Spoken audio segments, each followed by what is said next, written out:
So I had come here about a year or so before. I think discussed with many of you whether it's the Prabhupada Malkini Bhagavad Dharma we had discussed at that time. So since then after I come, there's so many new things are happening over here. The temple itself is the infrastructure is improved, but I think the overall with respect to the use of technology, I think the temple in Gurugram is going to be the guru of all of ISKCON.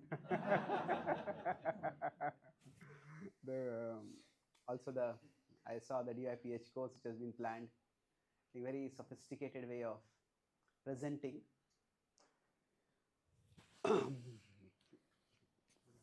So I am grateful to be here to see all that is happening, and in some ways what you are seeing here is it's like the microcosm of the West. This is probably among the most westernized parts of Delhi in some ways, and not necessarily in a bad sense, not necessarily in a good sense, but just in a functional sense. So I have been spending about, in the last 10 years, I have spending 8-9 months across the country, I mean in the West primarily, outside the country. So every year I have been and try to do some Western outreach. So today I thought I'll speak on this topic of,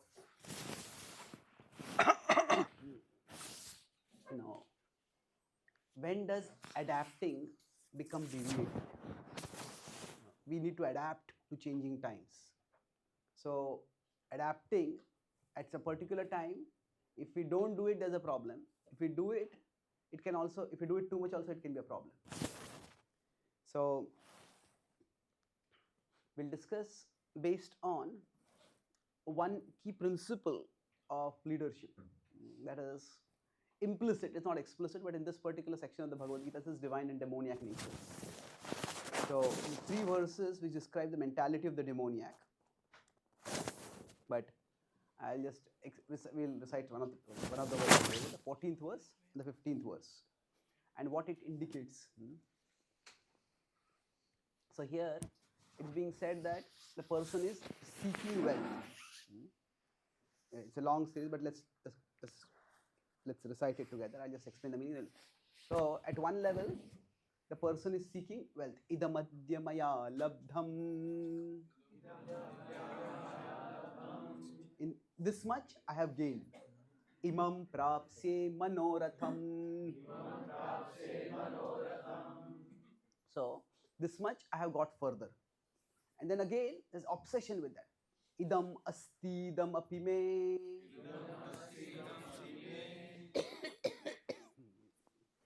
Bhavishyati punardhanam.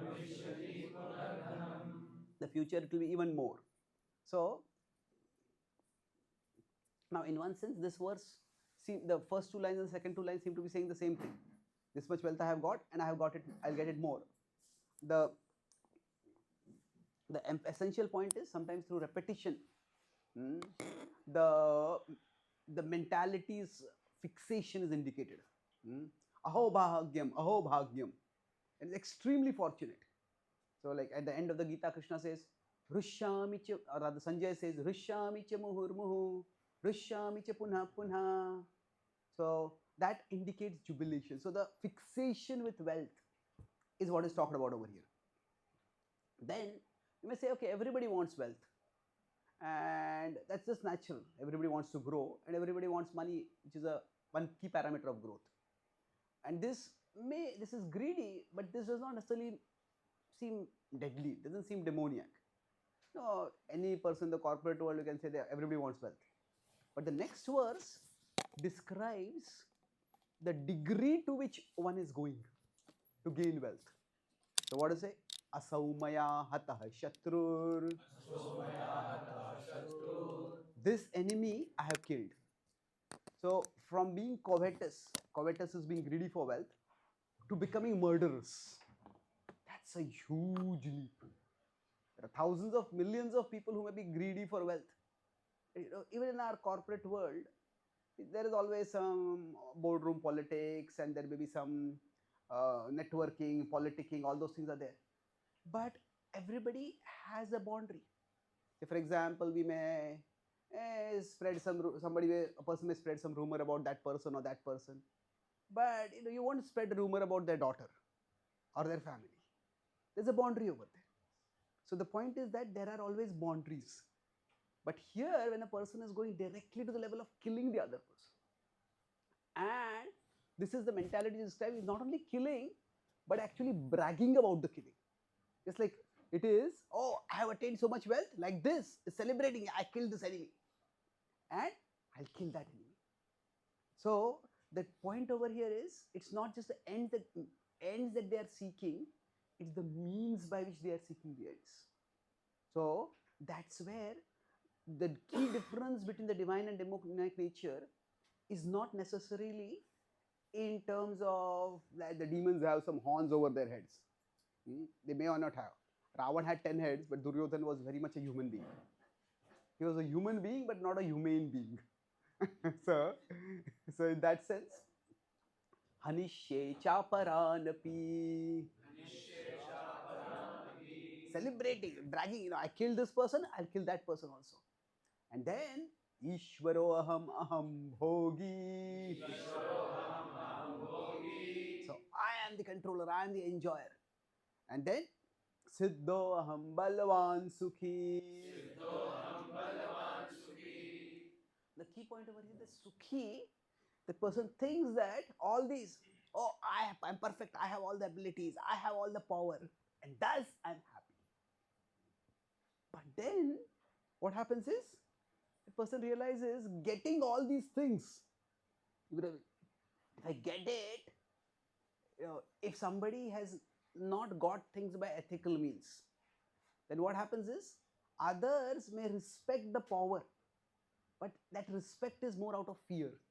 It is not out of genuine appreciation. So that's why over a period of time, even bad people try to do something which gives them a facade of goodness. Like somebody may earn money by all kind of criminal means, but then they will give some charity to build a temple, or they may give some charity for some food, for some food distribution, something like that. So to look good. So the next thing is Adhyo abhijanvanasmi. So they try to surround themselves with respectable people, because that craving to be respected is so much there. If people want to belong to elite circles, there are top clubs sometimes people want to belong to, and I don't just want to belong to that club, I want to be the best in that club. Konyosti sadrusho maya. So now they further say that, okay, how do I portray that I'm the best? I've got wealth, but I also want to show goodness. Therefore, yakshe dasyami modishya. So these last two things, yakshe is to do yajna, and dasyami is to give charity. So generally, doing yajna and doing dan, these two are seen as signs of piety. So yakshe dasyami modishya. Modishya means I'll enjoy it. But the twist in the tale is, Krishna is saying, in this way, itya ajnana vimohitaha. That such people are deluded by ajnan. They are deluded by ignorance. So what is the ignorance about? So I'll talk about leadership first from a broader perspective, and then we'll come to our our context of what is to be adapted in the Bhakti tradition when you try to do outreach. So basically, in any pursuit, there are two things. There is the purpose and the path. Where do I want to go and how do I want to get there? So in Sanskrit, these two are called as the sadhya and the sadhana. Now we use them mostly in a spiritual context, but they are universal words. Sadhya is what do I want to achieve, and sadhan is what is the means by which I am going to achieve it. So, for example, say in cricket, every country wants to win the World Cup. So now, say if two countries are in the finals of the World Cup, both desperately want to win. Now, one way to win is that you have better strength, you have better skills, and then you be the better team and win. The other is that you bribe someone and food poison all the members of the opposite team, and they can't play only, and then you win. So broadly speaking, we could have, with respect to ethics, the best is where the sadhya is right and the sadhan is right. So in now in the Bhagavatam, the Mahabharata, this is called as the Brahaspati Niti. Brahaspati Niti is that what we are seeking is good, and how we are seeking it is also good. Brahaspati is who? The Guru of the Devatas, yes. Now, when somebody is seeking things this way, the idea is that the means also matter. The ends matter, but the means also matter. So we will talk about how this works out. But now, who is the opposite to the Devatas? The Asuras. And who is their Guru? Shukra. So now, Shukracharya, his idea is that the sadhya is important, but the sadhan is not that important. So the idea is that the means, the ends justify the means. If what I am seeking is good, then even if I get there by somewhat questionable means, that is okay. And at this time, we're just describing these. We're not really evaluating this. We'll come to that. Now, in the Mahabharata, Duryodhan has an advisor who is actually a misadvisor. Who is that? Shakuni. Shakuni Mama. So now Shakuni is a person who has a lot of influence on Duryodhan. Duryodhan thinks, oh, he's very cunning. Like, everybody values others based on whether they have what they value.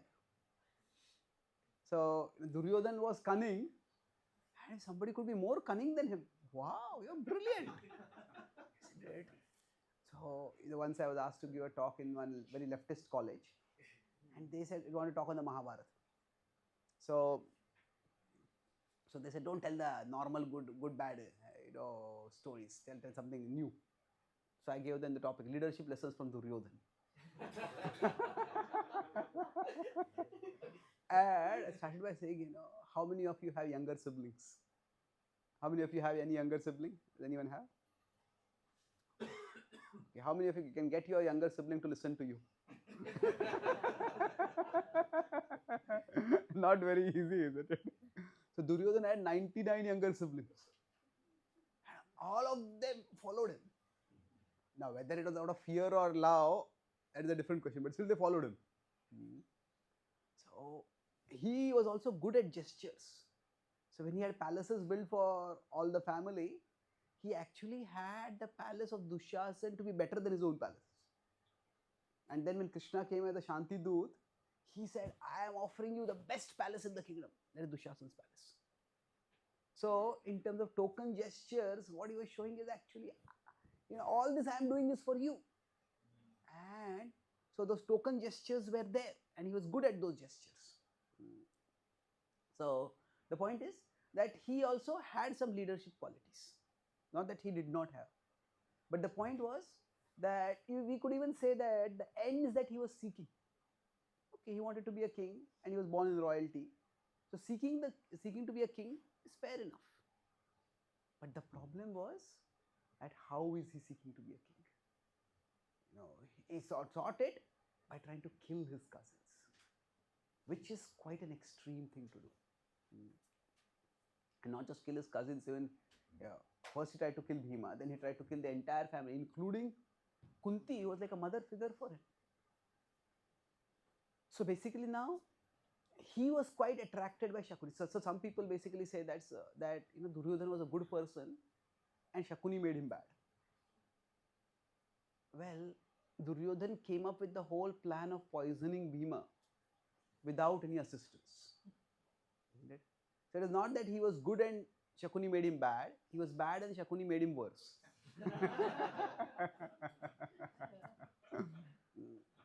So now, he was quite influenced by Shakuni, but Shakuni couldn't influence Dhritarashtra. Shakuna's influence was through Duryodhana. And Dhritarashtra still had an ethical sense. The Mahabharata depicts dharma in many different ways. Dharma is basically the right thing to do. And dharma sammoha can come at two levels. Most common, it's at the level of the mind. At the level of the mind means that I know what is the right thing to do, but my desires are so strong that I get overpowered. So this is at the level of desires. But dharma sammoha can come at the level of the intelligence also. Where what happens is, where intelligence itself, where the intelligence at the level here, it's at the level of conceptions. That means what is the right thing? That itself I don't know. So in the Bhagavad Gita's first chapter, both these dharma sammoha are described. See, in the Bhagavad Gita first chapter, at the level of the mind, it is Dhritarashtra, he is blind. Now Arjuna's dharma sammoha is at the level of the mind or the intelligence? Intelligence. Yes, it is. Definitely the mind is involved. But he is genuinely confused. Initially, we say just at the level of the mind, you have become afraid of fighting against enemies. When Krishna says people will call you a coward, Krishna says, I'm not being cowardly, it's not weakness of the heart. He says, Katham Bhishma Maham Sankhe Dronam Cha Madhusudana Yishubhi Pratiyotsyami Pujarha Varisudana. How can I shoot those whom I am meant to worship and respect? So he says, is any kingdom worth this? So for him, it was a genuine conflict. So sometimes this is called as at the level of the mind, it is called a moral crisis or a moral dilemma. At the level of the intelligence, it's called an ethical dilemma or ethical crisis. What this means is that one knows what is the right thing to do, but one is not able to do it. The other is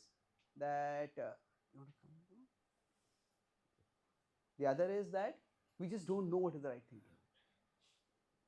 So Arjuna's was the ethical crisis.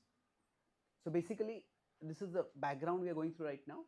So there was a Brahmin friend of Shakuni who was as dhurta as Shakuni. And he actually advised Dhritarashtra. Does anyone know the name of that Brahmin friend? Okay. He was Kanika. I think it is Kanika. It's something similar only now. So basically, he said, "Oh king, in the Vedic texts also sometimes say India is spiritual, West is materialistic. It's true to some extent, no doubt. But actually, the West also has a quite old spiritual tradition, and India also has a very old materialistic tradition. India also has Charvaka Muni, isn't it? So Charvaka was never very influential, but he was present. So these are strands of thought that are everywhere. But this Kanika, he said basically that the means don't matter, and he says the ends. He says the ends ultimately. Basically, he said our own prosperity and our own well-being and our family's well-being, that's what all that matters. Ultimately, we are all going to die, and what we can do for ourselves and our loved ones, that's what is important. So he said, you should worry about Duryodhana and Duryodhana's success. Why worry about any bigger things? So that quite seemed like a good thing in one sense, but what was happening was that it was the ends were also not very laudable. The ends were, if you are a king, you cannot be concerned only about your family. Right? You have to be concerned about the larger picture also. So now, broadly speaking, if you'll see that Kanika Niti, what he talks about, now this map is there. He is sadhya itself is questionable. So when we say questionable means what? If somebody thinks that just gaining wealth and power are the most important thing in life, and why do I want to get it? So that I can destroy someone else, so that I can be the number one. So at one level, okay, like somebody says, we want to build a hospital, and so that we can take care of poor people. But to build a hospital, there is so much corruption and there is so much land mafia over here. So we also have to hire we have to do some corruption. We also have to have some thugs to fight against them. So you may say the ends are good and the means are questionable. But we have to use those means to get to the ends. That's fair enough. But if somebody is thinking, yes, I just want to have the biggest mansion in the city or the state. For that purpose, I want everyone to know how great I am. For that purpose, I'll just demolish all the houses over here. And I'll not give any compensation to anyone. I'll give them the least possible compensation. So sometimes that compensation that is given, it is an insult to the word compensation only, isn't it? So basically, the ends can also be problematic and the means can also be problematic. So now, why are we discussing this? So the key difference between the divine and the demoniac nature. While Krishna talks about characters of both of them, characteristics of both of them, use certain qualities. Now, what happens is, he's going a little deeper. Dambho, Darpo, Abhimanascha, Krodha, Parushameva, he talks about divine and demoniac. So at one level, we can understand the difference in terms of qualities. At another level, we can also understand it in terms of boundaries. Boundaries means, for seeking something, how far will a person go? See, the Devatas also have apsaras. The Devatas also live in opulence. The Bhoga and Aishwarya is there. But generally the Devatas live within the boundaries of Dharma. The Asuras also seek Bhoga and Aishwarya, but they reject the boundaries of Dharma. They reject ethical boundaries in their pursuit of whatever is desirable. So one of the key differentiations between Yudhishthir and Duryodhan, among many, is that Yudhishthir's means always no boundaries, where Duryodhan's means no boundaries. Whatever it takes, we say that can be a sign of determination, but it can also be a sign of perversity. So that's where the question comes up. For achieving this end, how far can we go? And with this particular background, now we will see the demoniac people go way far away. And in the Bhagavad Gita, Krishna talks about, you could say, superficiality or hypocrisy in two distinct ways. So hypocrisy is a very strong word, but let's try to look at this. He talks about it here in 15:15, and he also talks about it in 3:6. 15:15 is what? That a person is very evil, but they make a show of giving charity and doing other such activities to have a facade of goodness. And 3:6 is karme indriyani sanyamya yasate manasa smaran indriyarthan vimudhatma mithyachara sa uchyate. He says that they restrain their senses externally, but internally they are scheming and fantasizing. How can I enjoy the sense objects? And that way, see, there will always be a difference between our inside and outside. That's just natural. I was in Canada, and one devotee was telling me that he was one leader in the temple over there. In Toronto, it's like, in some ways, among all the cities in the world, I think Toronto is a little bit like Delhi. There are many centers over there. Definitely not as many devotees, nowhere as many devotees, but still there are many small centers that are there that are slowly growing. They're not become very big, but they are growing. We have one big temple, and then that's like the flagship. So there are small, I think. So like you have this NC called the NCR. So they also call it GTA, Greater Toronto Area, something like that. And all the temples had to coordinate each other. But anyway, so there's one devotee was telling me, one leader he was saying, if I could only understand his mind, if I could only see his thoughts, we would be able to work so much better. I said, Prabhu, are you sure of that? If we could look at each other's minds and we could look at each other's thoughts, would we understand each other better, or would all relationships just break down? We all have thoughts and desires and emotions that we are not proud of. We all, if we could see each other thoughts, desires and emotions, you think like this, these kind of desires, you feel like this about me. Not a single relationship would be sustained in life, isn't it? So actually nature has given us a buffer by which we can conceal certain things inside. So now when there is an inside-outside difference,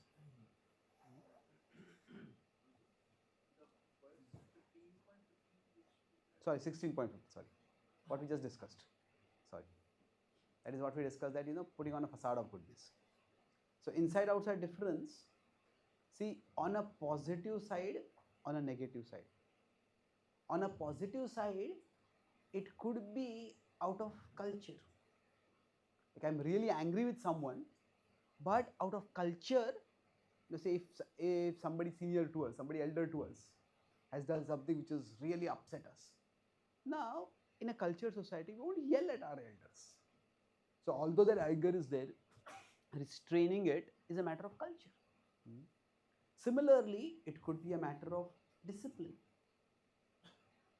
Now, on the other hand, it could also be a matter of deception. So, what is the difference between discipline or culture? The point is, we are trying to get the internal to the level of the outsider, external. That means, I am not showing any anger outside, and I am also trying to remove the anger from inside. But deception is where it's like, I show no anger from outside, but that anger is burning from inside. So, and this is where deception will be. Deception won't lead actually to anger, because anger is very, very difficult to hide for very long. Deception will lead to hate. Now, anger is hot-headed. Hate is cold-blooded. Cold-blooded or calculative.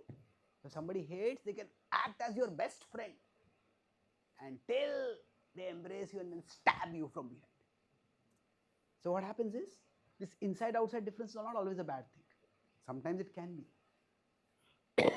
So Krishna, he talks about his inside-outside difference in terms of hypocrisy at this level, in these two verses, 16:50 and 3:6. But at another level,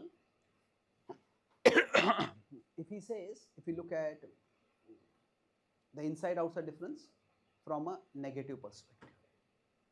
But another level, he says in 5:24 that you may get desires, but tolerate them. Shaknoti haiva yasodhum praksharir vimokshanat kama krodhodbhavam vegam sayuktah sasukhi naraha. It's 5:23 actually. That we will all get desires, but we understand that, say, the male-female attraction, it's just biological. As long as we have a body, a certain level of biological attraction will be there. But Krishna says tolerate it.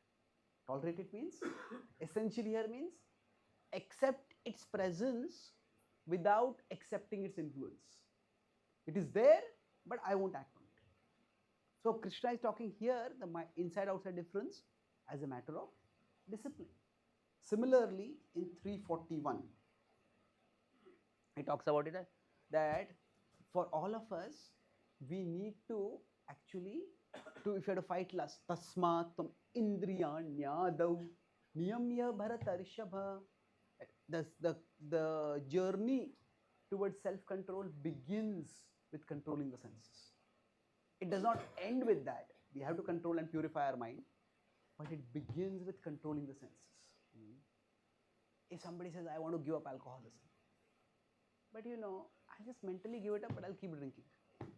I'm never going to give it up. It has to first begin with give up the activity. And then gradually we'll give up the desire also. Now, how much a person can give up the activity, can they give up completely? That's a different question. But some level of boundary has to be there. Although I have the desire inside, I won't act it out externally. So the inner-outer difference can also be a matter of discipline. It can be a matter of culture. So this is negative and this is undesirable, but this inner-outer difference is positive. So this is not hypocrisy. This is more like culture or discipline. So now, when we are bringing all this together, going back to that earlier point that there are means and there are the ends. So for seeking the ends, how far can we go? Say, that's the question. We all want to share Krishna consciousness. And how far can we go? The ends for us is clear, Krishna consciousness. But for that, what means do we use? Can we adjust the means, and how far can we adjust the means? So, if we consider that as a question, now I talked about this with many different devotees across the world, Srila Prabhupada disciples, even spiritual masters, because this is especially if you see the culture changes, we have to decide whether we want to change the means or not. So I'll give a whole spectrum of, okay, let's put it this way, change of means. Something which has been entirely accepted, widely accepted, we could say, and the other is widely rejected. And we look at, and things can also change.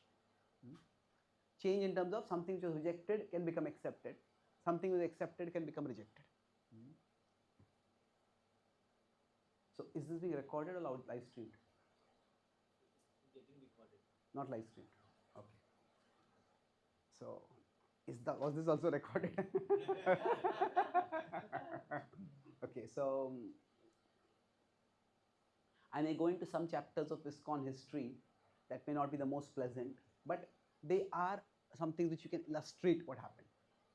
So what are we discussing right now? That for us, the ends is Krishna consciousness. And now say these are the means. So now, can I take these means? Can I take these means? Now while taking these means, what happens is I might go this way only. Isn't it? That is also a possibility. So I take a different means, but in taking the different means, I take a detour, but while taking the detour, I end up going somewhere else. So are we getting to Krishna consciousness? So that's what we are trying to discuss. So let's start with something just widely accepted. So one thing is the example of online Sanga.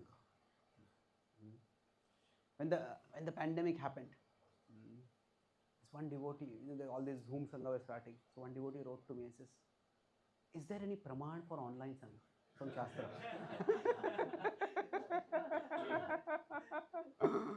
Now, so I told him, you can have something similar. We have Sanjay and Dhritarashtra at one place.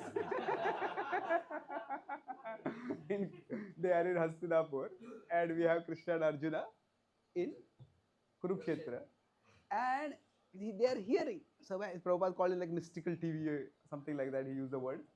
So the idea is that there was geographical separation, but still there was like a communication. Not exactly communication, but a vision. At least there was hearing of what was happening. Now, of course, Dhritarashtra did not want the Sanga of Krishna, but you could say there is some reference for that. But it's a very rough reference. But the point is, here, the ends are so clearly the same. And that is the only way to get to the ends. That there has been never any debate. That when the lockdown happened, should we have online classes, was never an issue of like any serious philosophical debate. Not the debate, but the some amount of questions that have come is that after the pandemic ended, many people still prefer to be online only. So then, is the online Sangha equivalent to the physical Sangha? So now, I would say generally no. For many reasons. One is that it's a much more immersive experience that when we come physically. But also, there's ambience, there's a culture. If you're coming to the temple, it's not just say to hear the class or even to have a virtual darshan. There's a significant impact of coming in the ambience. So we could say that if somebody cannot have physical Sangha, then it's better to at least have digital Sangha. So digital Sangha is like you could say a high-tech version of Manas Puja. You heard this Manas Puja, that you cannot actually offer, say something, you cannot offer a kheer to the deities. Then visualize in your mind that I offer kheer. So here we are not visualizing, like technology is creating the vision for us. So, okay, there is some reference for it. But in this case, what happened is, two things, the ends are so clearly the same and there is just no means available. So then it's widely accepted. So another thing could be language. That Srila Prabhupada, right from the beginning, he took the Sanskrit and the Bengali texts and translated them into English. And he didn't really emphasize learning those languages as vital for spiritual growth. If those who have the interest and the ability, they can definitely learn it. And those who learn that language are considered scholarly. But that is not seen as the sole standard of scholarship, just knowing Sanskrit. And also, it is not that without that there cannot be any devotion. So we can have in English also classes, we can have in vernacular languages. It's just obvious. But now, here itself, things start becoming fuzzy. So there was one spiritual master who was trying to do preaching in America especially. And he said, actually there's a conversation between Srila Prabhupada and Allen Ginsberg.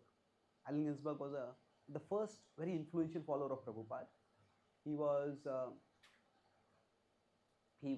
actually a propagator of the idea of psychedelic spirituality. That is, you take drugs to become spiritual. He was also a very open homosexual. He was open gay. Whenever he would come to meet Prabhupada, he would come with his male partner. But he was also singing kirtans publicly. And in fact, when Prabhupada did the Madison Square Avenue, what was that? Not Tompkins Square Park. It was in San Francisco, that Avalon Ballroom. That they did the big kirtan over there. So Prabhupada asked Allen Ginsberg to sing the Hare Krishna mantra. And Prabhupada told him, you are specially blessed by Krishna. So now he in New Vrindavan had a big discussion with Srila Prabhupada, and he said, Swamiji, your message is wonderful, but it is too Indian. And as long as it is so Indian, it will not spread in America. And he said, so what is Indian about it? So he said, Prabhupada said, the Hare Krishna mantra is the name of God, and you can chant whichever name of God you want. It's the name of God that is to be chanted. So he gave three things: language, dress, food. And related with language, there are many parts in it. There's the names. Now, our names themselves are so long. For the Western people, somehow they find very difficult. So, and I said to the West, my name is Chaitanya Charan, and then, so one devotee wrote to me a mail saying, Dear CCP, Chaitanya Charan Prabhu. So then it was planning some programs. So it's a natural short form, we do like that. So there are some Western devotees also. One Western devotee wrote a mail to me. Hey, please don't use the CCP in America. For Americans, it is the Chinese Communist Party.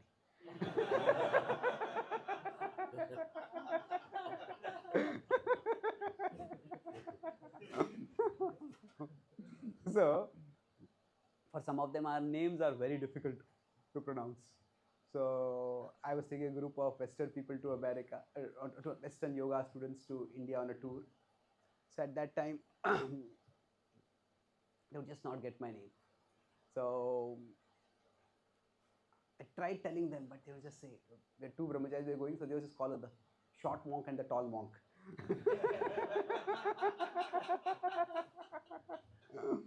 So I was the shorter one. But finally there was one girl and she said, is your name Chaitanya? So I said, yeah, how did you get it? So she said, I thought of Tanya taking chai.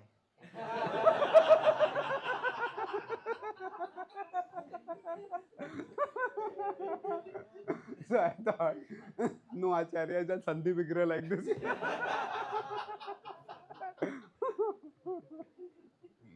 So now in the Western audience, I just introduced myself as Charan. So the name itself becomes a challenge for people. So there was, now if you consider language, dress and food. So there was one spiritual master. So Prabhupada had this conversation, and in one sense Prabhupada said that, the dress is not really essential. You can dress whatever you want, but you can be a devotee. But then it is also that Prabhupada at one level was very accommodating, but even after hearing Prabhupada didn't change much. Prabhupada still was quite proud that the devotees were wearing dhoti kurta and saris and things like that.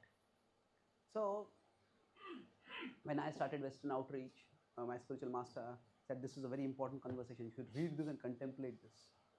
So now if you consider among these three things, food, that we have been the most liberal about. It's in one sense Prabhupada had Westerners eat Indian cuisine. But through ISKCON we are having Indians eat Western cuisine. It was like through India, it was after came to ISKCON, I came to know about chow mein. I didn't even know what it was. So now the idea is that yes, whatever food different people have according to cultures, along the vegetarian food, with the properly cooked, it can be offered to Krishna, it can be taken. So with respect to food, we've been quite widely, okay, the end is offer it to Krishna for Krishna.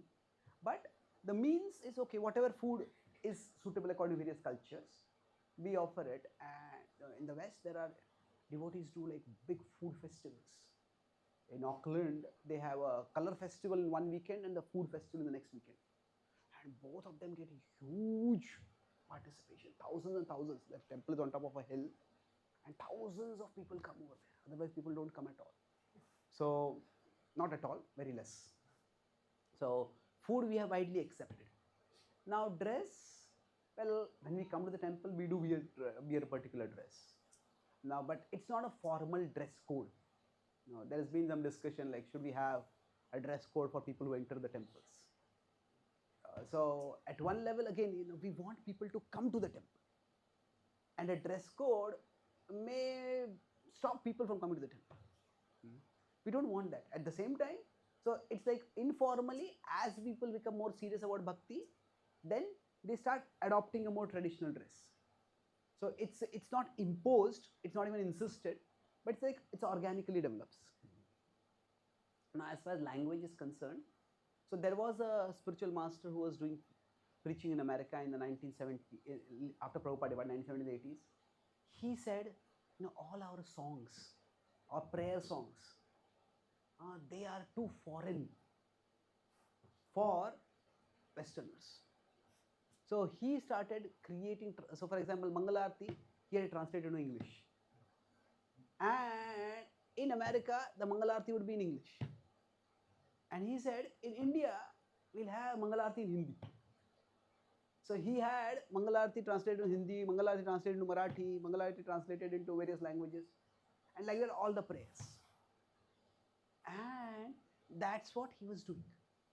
Now, of course, that spiritual master himself had difficulties and fell away, and that deviation, but what innovation, deviation, we'll say what it was. But that fell away. That was stopped after some time.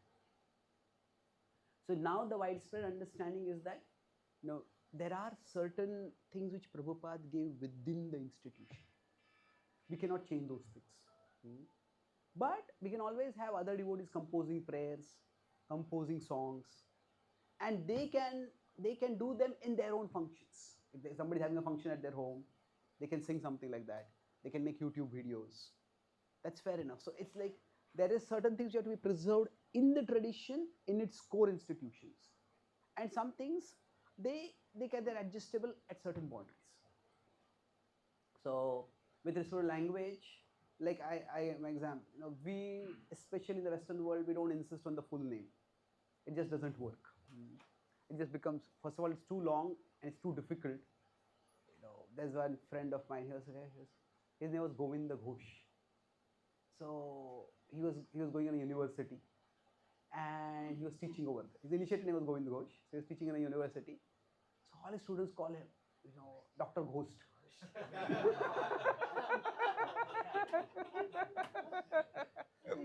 So he said one of his students went to Dr. Ghost, and he replied, always ready to haunt you.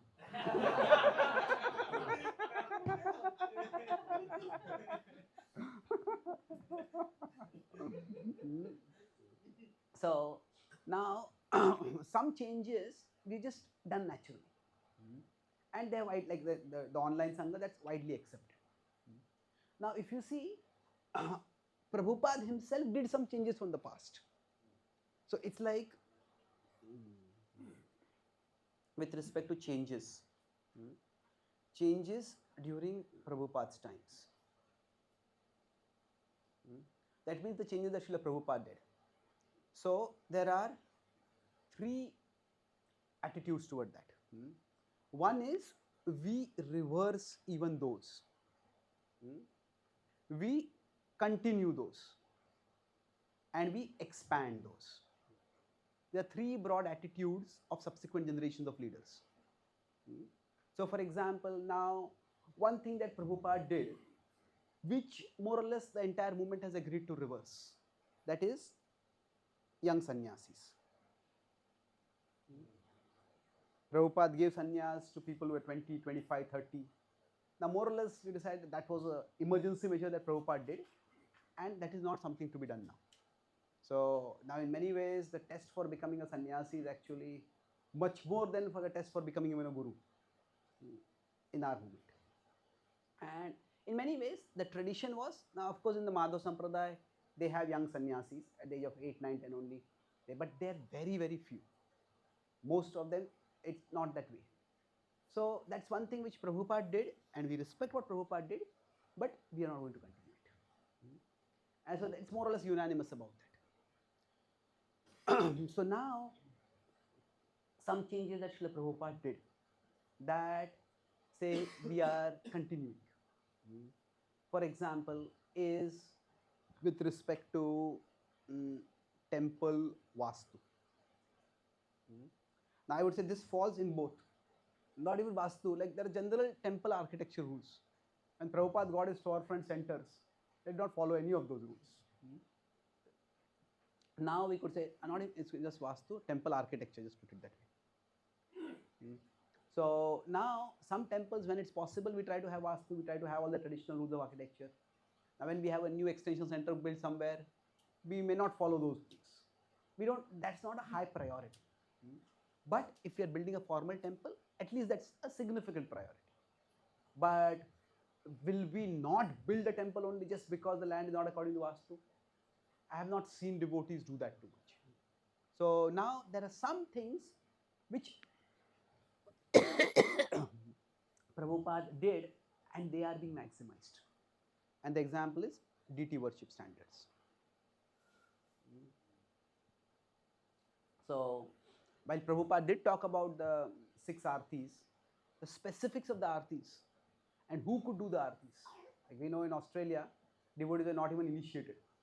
And Prabhupada said, we pray to Krishna. He said, normally the devotees take care of the deities, but I am praying you take care of the devotees. Accept the service that you are giving. So now in different temples we may have that even the backup has to be done only by initiated devotees. Certainly those who go on the altar are second initiated devotees. But these standards are definitely we are moving higher. So just in say the 50-60 years from the time Prabhupada has departed, or Prabhupada has left us in his manifested form, we have ourselves done some adjustments. And those adjustments are necessary. Now who decides what is necessary? See, going back to the earlier point of means and ends, Prabhupada talked about principles and details. He said the principles should not be changed, but the details have to be changed. Details can be changed, they have to be changed. Now, one issue which is super controversial, and I am not going to get into that issue, I just mention it, is that across the movement, there are people at all three ends of the spectrum, that is with respect to gender roles. What should be the role of women in our movement? So there are some who say that what Prabhupada did, that's what we should continue, for example. But beyond that, we should not do anything else. And that's one of the main reasons why, for example, it is said that female Diksha Guru should not be there. Prabhupada did not do that directly. So, but there are some who say that, Prabhupada engaged women in different ways, and we should also keep engaging. And in many ways, that is what is happening in many places. There's some who say that there is one spiritual master with whom I had a podcast, and he said that the purpose of Srila Prabhupada was not just to get people to chant Hare Krishna. It was to establish Varnashram. And the biggest enemy of Varnashram biggest obstacle to Varnashram is feminism. And the biggest cause of feminism is women getting educated and employed. So if our grahasthas are to follow Srila Prabhupada faithfully, we start by stopping sending their daughters to schools. So I actually stopped the podcast recording only. I said, Maharaj, I cannot publish this. So Maharaj, Maharaj said, okay, you don't publish it, I'll publish it, Maharaj. I said, but I told him, Maharaj, delete me from this. So the thing is that, then I was talking with him, he said, even my own disciples don't listen to me on this. And there are many reasons for that. So now there is one quote of Prabhupada which may seem to support that point. But Prabhupada, in terms of strategies, was trying different things. So the point is that this is like a very extreme, you could say, right view, which is not right in the sense of right or wrong, but right or left, like a very conservative, radical view. It's like turning back the clock. But there are quotes of Prabhupada, like one quote of Prabhupada, where he says that, in our Gurukuls we are having boys and girls. We are also educating girls, but that has been a mistake. Now, did he mean that the girls should stay uneducated? I don't think he meant that. What he meant was that we should not have Gurukul for girls. What he meant also is to open to question. But anyway, the point is, on this we have a whole spectrum of views. And in different parts of the world, things are going on in different ways. But overall, coming back to this whole spectrum of, say, what can be changed, what can't be changed. So I'll talk about 3 parameters, and then we will conclude and we'll have some questions. So these parameters are not something which our movement has not really formalized. Like, these are the changes that can be done, these are the changes that cannot be done. Because in one sense that the movement is so big that we can't really legislate everything. But of course, some things just do seriously go wrong. So broadly speaking, when we are trying to decide that, say, now during Prabhupada's times, actually there was no such thing as a congregation program also. There was like a temple program was there, morning class was there, evening class was there. But to go to some area and every week hold a program in that area, that concept itself evolved later. That concept came much later, and the Bhakti Vriksha program, at one level some of it is derived from Bhaktivinoda Thakur's Namhatta, the marketplace of the holy name he talks about, but much of the practical structure is derived from the Christian concept of cell groups. So, and that's worked quite well. So the idea here is that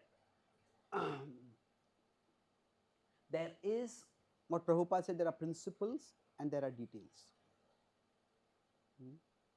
So the first thing is that, first question is, are the ends being achieved? Now, are the ends really being achieved by something? So if we are going to, the end is what? That we want people to become Krishna conscious. So are the ends being achieved by it? Now,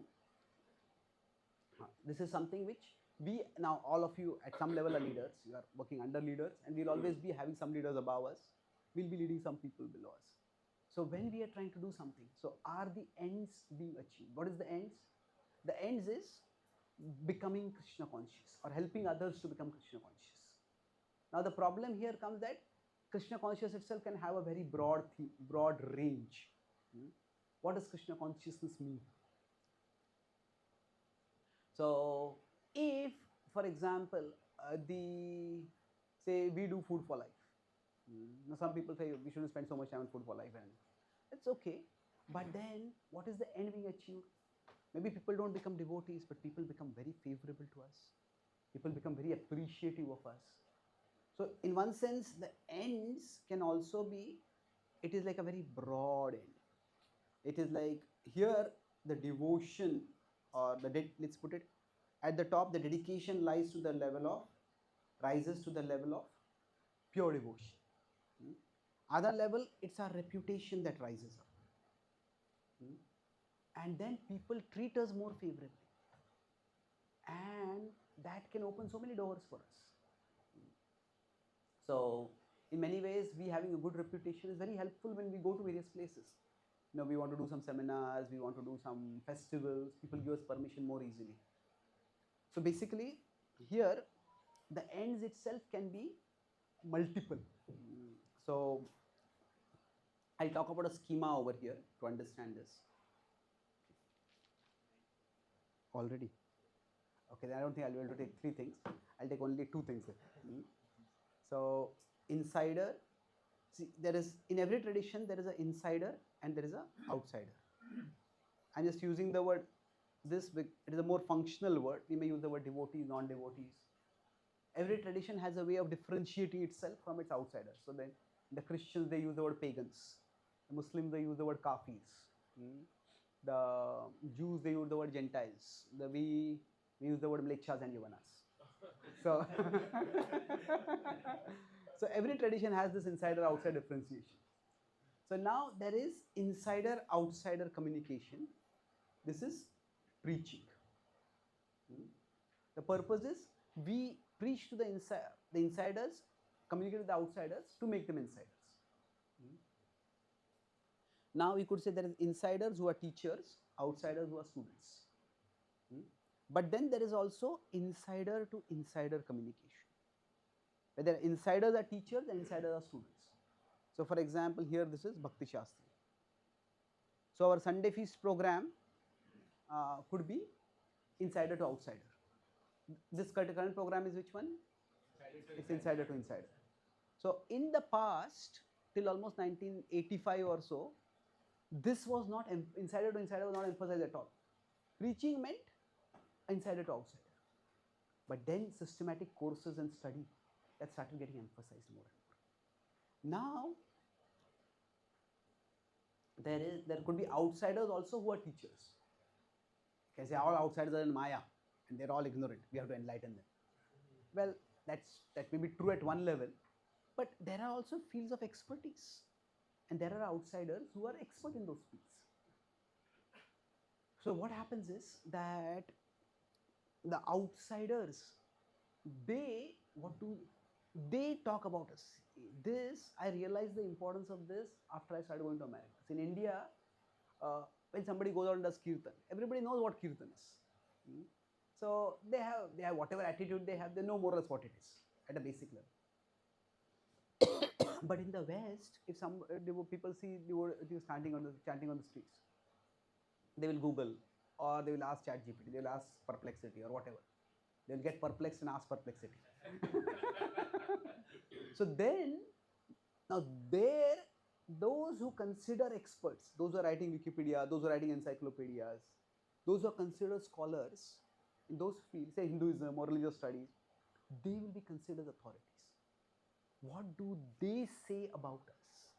So what outsider teachers say to outsider students, that is our reputation. So, for example, if I tell, oh, come to the temple, the atmosphere is wonderful. You'll say, okay, you are a preacher, that's what you are going to say. Isn't it? But somebody stays in the neighborhood over here and they decide, should we visit this temple? They will ask their neighbor, should I go there? Some neighbors say, yeah, the kirtan is wonderful, the prasad is wonderful. Somebody else will say, everybody is asking you for donations over there. So, it depends on their experience. So, what outsiders say to outsiders, that is important for us. And this, we as a movement had neglected for a very long time. The idea is that either you become you are an outsider who become an insider. If you don't become an insider, we'll kick you far away. We'll not even leave you there, we'll kick you far away. So, but no, it doesn't have to be like that. So, slowly now we are recognizing that this outsider to outsider is important. What people think about us. It could be the government, it could be the broader Hindu community, it could be just the corporate world where we are working in. I know one devotee friend of mine, he was from a Ganesh worshipping family in Maharashtra. And when we became big devotees, there's an initial phase where we were quite fanatical about everything. So he went home and then mother naturally gave Ganesh Prasad Modak. And he thought, I will not accept it, but he took it, put it in his mouth. And then he went near the window and spit it out from the window. And one of his relatives was coming in at that time. And they saw it. And my God, the Ganesh Puja became a Kurukshetra Yuddha after that. And he had so much difficulty in practicing bhakti afterwards. So then I talked with many senior devotees about this. So they said that basically, if you're taking prasad 364 days, even 365, even that day also you're taking prasad only.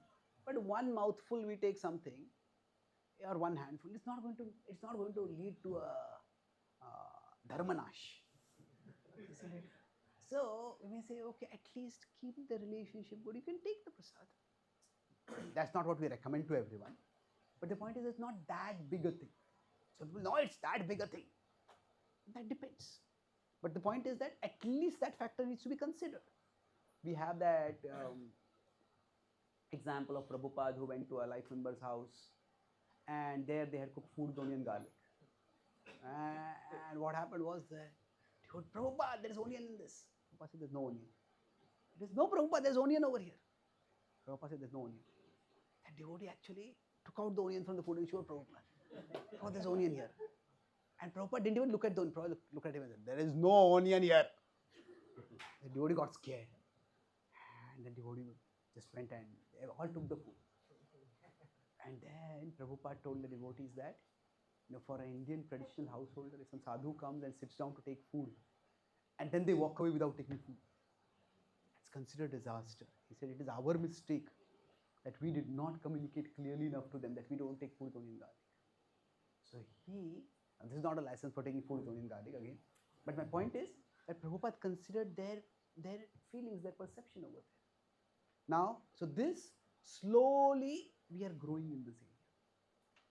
So now, so why I'm saying this is the outsiders becoming outsider leaders, becoming more appreciative without necessarily becoming committed.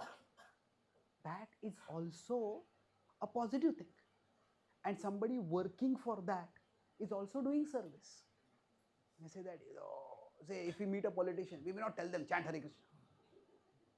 We might just tell them, we are feeding so many people and we are doing this service and we are doing something humanitarian. They appreciate that. Isn't it?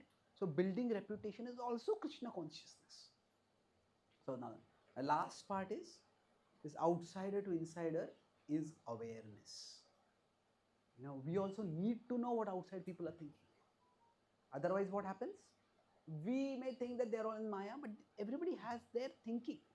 It may be right or wrong, especially if I'm going to comment on particular fields, then we need to know about those fields. Prabhupada had a set of conversations about various philosophers, and that's published as a book called Beyond Illusion and Doubt. Then it is published. So now Ravindra Swarup Prabhu has a PhD in philosophy. So he said that he read that book and he felt very apprehensive about it. And then he showed that book to a couple of his scholarly friends. And one of them replied that he said, this is like a unscholarly punch on the nose in the middle of a scholarly discussion. So what he meant by that was that those philosophers, what happened was that each of these philosophers, whether you want to go into Plato or Socrates or even modern philosophers like Karl Marx or whoever else, Immanuel Kant or whatever, these are they have complex thoughts. You may confuse in some ways, but they're complex thoughts.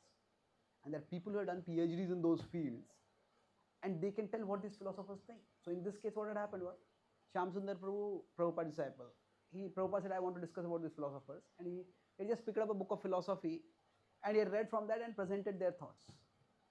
And Prabhupada responded to what he had been presented. But okay, that's a good introduction for how the Vaishnava philosophy can dialogue with or can comment on those philosophies. But if we are going to comment seriously, we have to know the subject, isn't it? So to some extent, we have to learn about the subject if you want to comment on that subject. Other the general comments we can give, but if you want to specifically comment, so then we have to be careful. We have to learn the subject. So that's when the awareness. Now slowly that is increasing, but we are becoming more and more aware now. So now the point I'm making is Krishna consciousness, spreading Krishna consciousness, not only this, it is one, this is also spreading Krishna consciousness. This is also spreading Krishna consciousness. Now this could also be a very indirect way where I'm spreading Krishna consciousness. So for example, I'm learning about the culture which I live in so that I can present the message to the culture. So like for example, if you're trying to reach out to Gen Z, so how do Gen Z think? No, they all think the same. They're all in Maya. Okay, that may be true, but there are different flavors of Maya also, isn't it? And ultimately the medicine might be the same, but before giving the actual curative medicine, you have to give a pain medication, and the pain medication may have to be very different, isn't it? So that's one aspect that we need to consider. Yeah, sure. So the other aspect, this is based on 360, similar only, but related. Krishna says in 326 in Bhagavad Gita, Na buddhi bhedam janayet ajnanam karma sanginam joshayet sarva karmani vidwan yuktaha samacharani. So the idea is that Krishna is saying there are two levels. One is the person is wise and the person is detached. Say we are at this level. There's someone else at this level. They are ignorant and they are attached. So now when we are here, we may ask them to take a high jump and come here. And they try to take the high jump and they go all the way further down. Now, if this is happening, somebody will tell them, just come all the way and start practicing bhakti. Just move into the temple full time. They move into the temple for a few months and then they move far away from the temple, never to come back after that. Isn't it, It might be too much for some people. So then what do we need to do? We need to create steps for them, gradually to come to the level of pure emotional service. And so Krishna is saying, Joshayet sarva karmani. Gradually, it's a step-by-step approach. And for some people, they may say, these steps are also too tall for me. So then for them, we may need to create even smaller steps. Isn't it? And for them, what may happen is that it may be bahunam janmanam ante.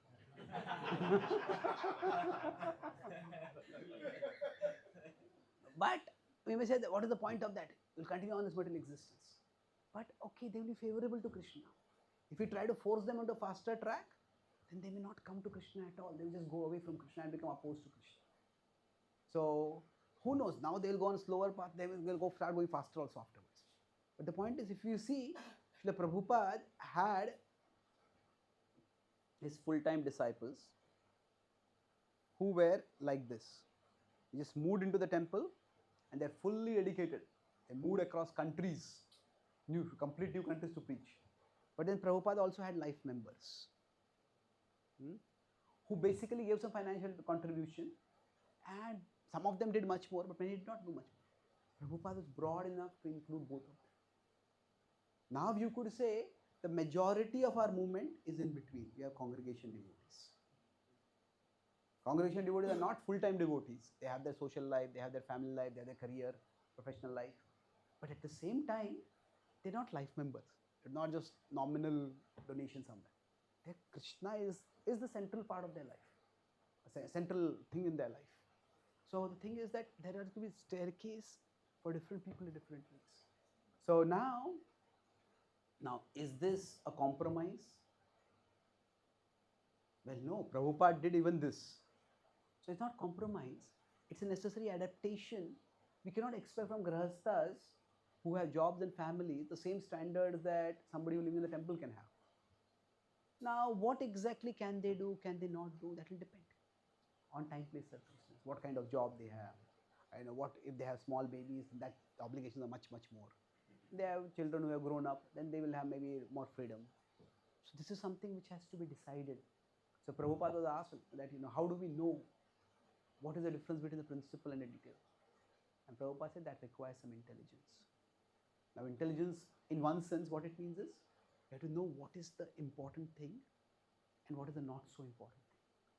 So the important thing is to keep people moving toward Krishna. The not so important thing may be how fast they are moving toward Krishna. We want everybody to keep moving toward Krishna. And we want definitely some people who are moving very fast. But those who can't move that fast, we don't have to push them away. We want to accommodate everyone. So Prabhupada says intelligence means to see things in their proper perspective. Proper perspective means, what are the big things?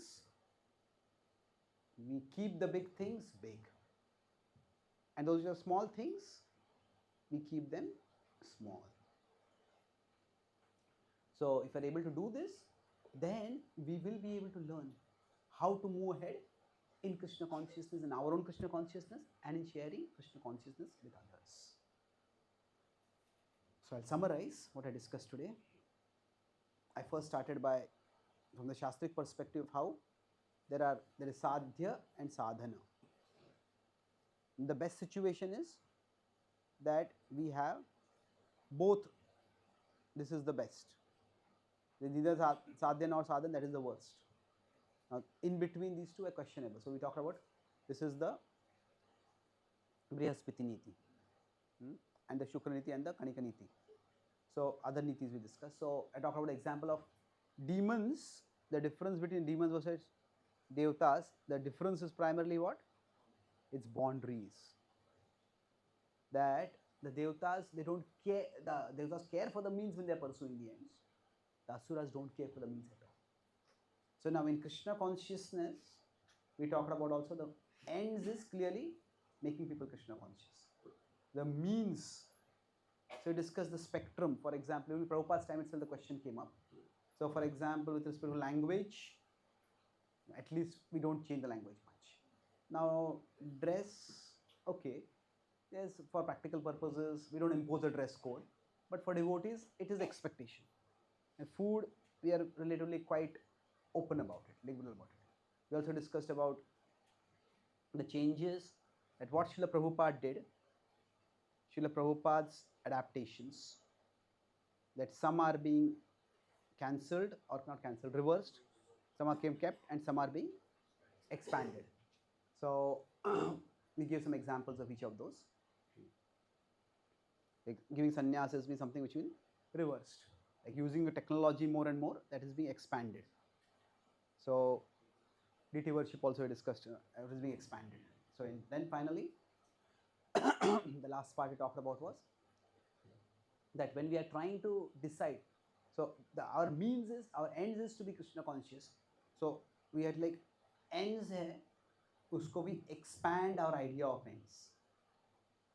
So ends is the end that expand our conception of the ends. Ends is not necessarily that everybody has to become a devotee only, a full-time devotee necessarily.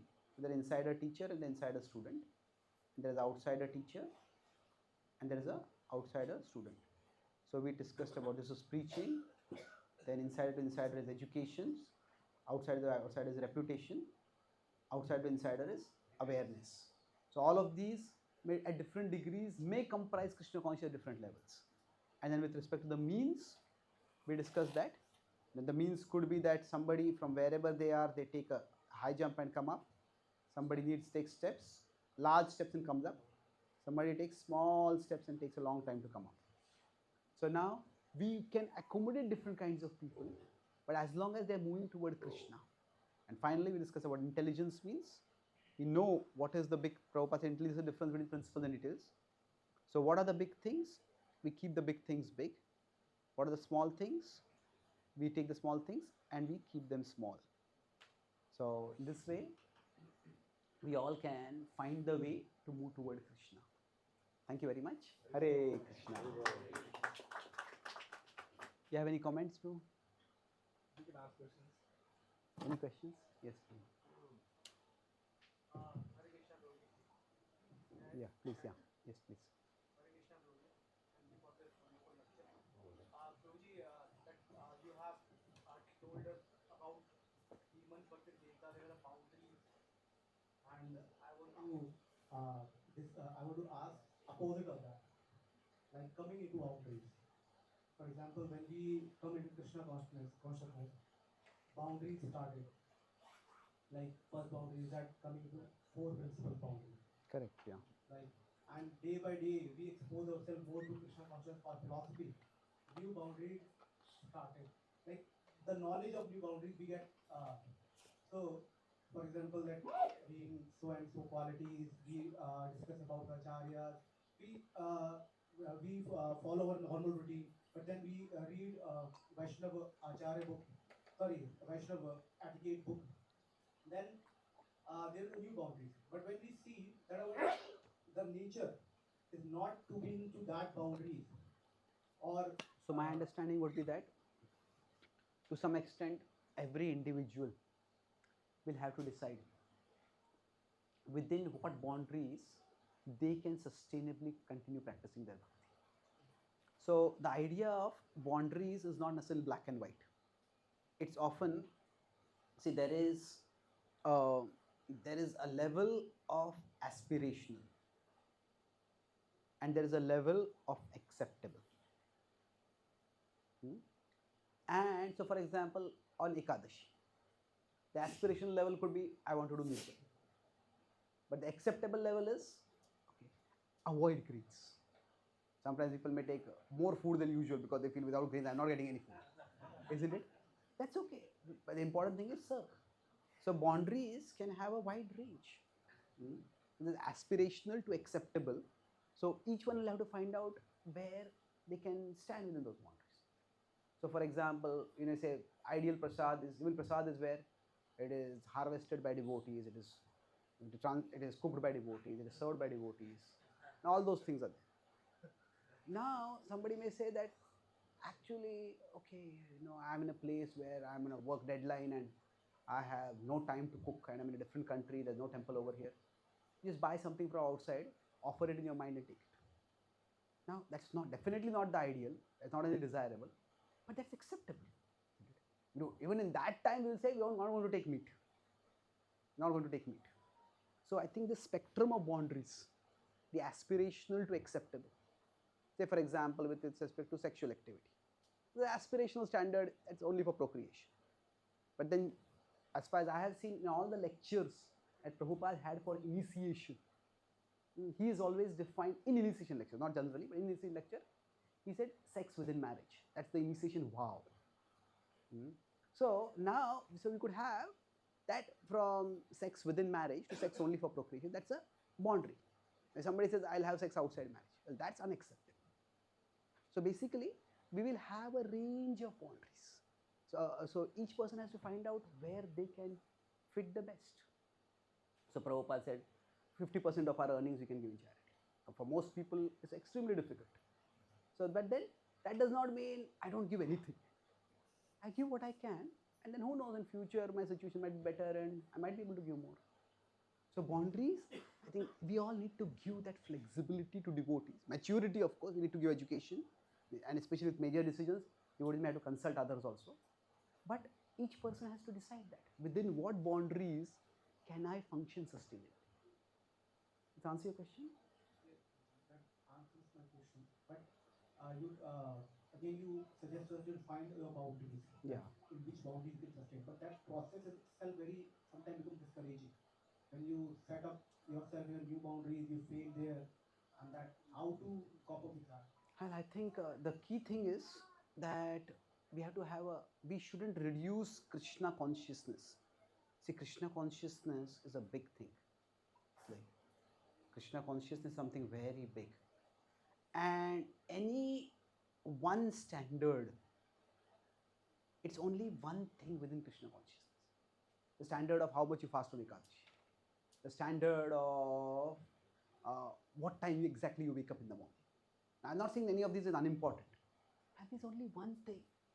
So what happens for all of us, based on however we have been, what conceptions we have acquired from whatever way, we may consider one thing in Krishna consciousness to be very important. If there's one devotee, very good, very thoughtful and very articulate also. But he said, I just can't pronounce Sanskrit. He's an American devotee. Just can't pronounce Sanskrit verses. So he said, I feel I cannot give any classes. I told him, yeah, it's good if you can pronounce Sanskrit, but if you can't, if you're in America, you're preaching to Americans. No, they don't need quoting of Sanskrit verses. So that's not very important, isn't it? So that should never become a reason for not speaking about Krishna. So what happens is, whichever is, we'll all have struggles. So we have to maybe consult with some trustworthy devotees to see how important is this particular struggle. See, some battle, like you say, India has China as a threat, India has Pakistan as a threat. So now India has dealt with Pakistan, some surgical strikes and something like that. But India has not really taken on China till now. So like that, some of our anarthas are like Pakistan, some are like China. So we cannot fight all the anarthas at the same time. Now that doesn't mean we are letting China walk all over us. But okay, China has taken some land on the boundary, we are not really trying to get it back. But that does not mean we are letting it take more and more land. So some battles we may have to postpone for later when I become stronger. Some battles I will fight right now. So that's why we have to look at the full picture of Krishna consciousness. Krishna consciousness is ultimately a matter of our relationship with Krishna. How we are able to remember him, how we are able to serve him. So struggling to follow a particular standard fills us with so much guilt and insecurity that we can't do any service at all. And we can't even remember Krishna. Then maybe that particular standard is not that important. Anukulyasya sankalpa pratikulyasya varjana. Basically think about our remembrance and our service. So that's the two broad criteria. Based on that we have to decide. Okay. Okay. Yes. A couple of minutes. Yeah. Yes, Mataji. What is the ETA? ETA? 1:30. That's okay. We have time then. Yes, ma'am. So, Prabhuji, when you said that intelligence, it means, differentiating what big things, keeping them big, and then small things, keeping them small.